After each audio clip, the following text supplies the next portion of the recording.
Charles Johnson, what we know about him from an unpublished autobiography that he wrote was that he was about 7 years old when Plessy v. Ferguson was decided.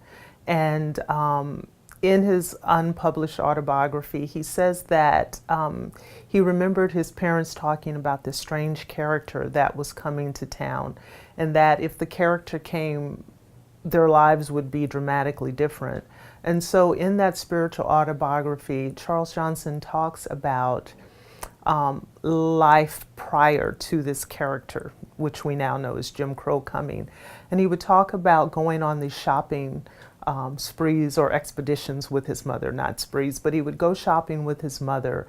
And he grew up in Bristol, Virginia, and there was a trolley car. And he talked about how his mother, he would go shopping with his mother. They would get on the trolley car.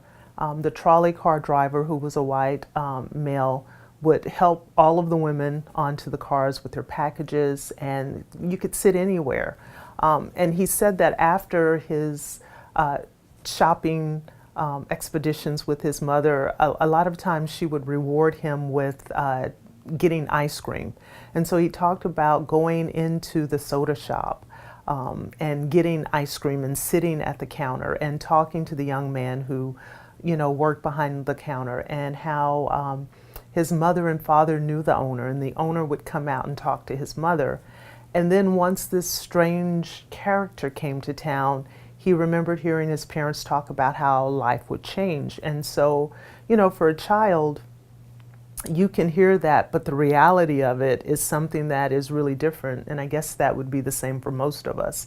But then Charles talks about the next time they go out on the shopping trip, and the trolley comes and they get on the trolley, but this time the trolley car driver tells him where he has to sit and explains, and almost apologetically to his mother, I'm sorry, he can no longer sit in this spot. And so Johnson is witnessing, living as a child, the change in relations, what Jim Crow actually did to a society of people or to a group of people who had not known legalized segregation. And so he shares his account of then going back to the soda shop to get the ice cream. And he goes and he sits at his normal place, and the person who's working behind the counter, the young man who had served him ice cream and who had joked with him for years, becomes really confused. And so he disappears into the back, and then the owner comes out and apologizes to Charles's mother and says, I'm sorry, he can't sit here anymore. And so that understanding, I believe, or that understanding stayed with Charles Johnson. So this idea that you could actually utilize legislation to change the way people interacted with one another, it's not such a far-fetched idea when you consider that this was a lived experience for Charles Johnson.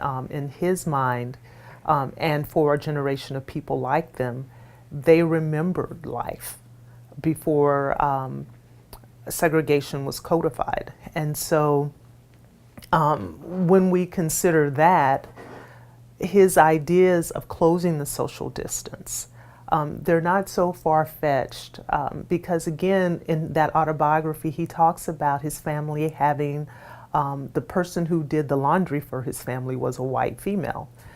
And so, again, when you put those things into perspective, for a lot of people, the idea that there would be a group of people who could lean on legislation, it's just like, well, why would you think that you could actually teach people these things and change people's minds? It was a lived experience. He saw legislation change the way people interacted. And so there's another researcher, Richard Robbins, who said that the whole idea behind the Institute, what Charles was doing was really methods of indirection, that Charles Johnson was not so interested in showing America that blacks were angry, but that he wanted to make America angry about the treatment of blacks or African Americans, and then America would work to change its ways and to make sure that social justice, parity, civil rights was something that was extended to all people.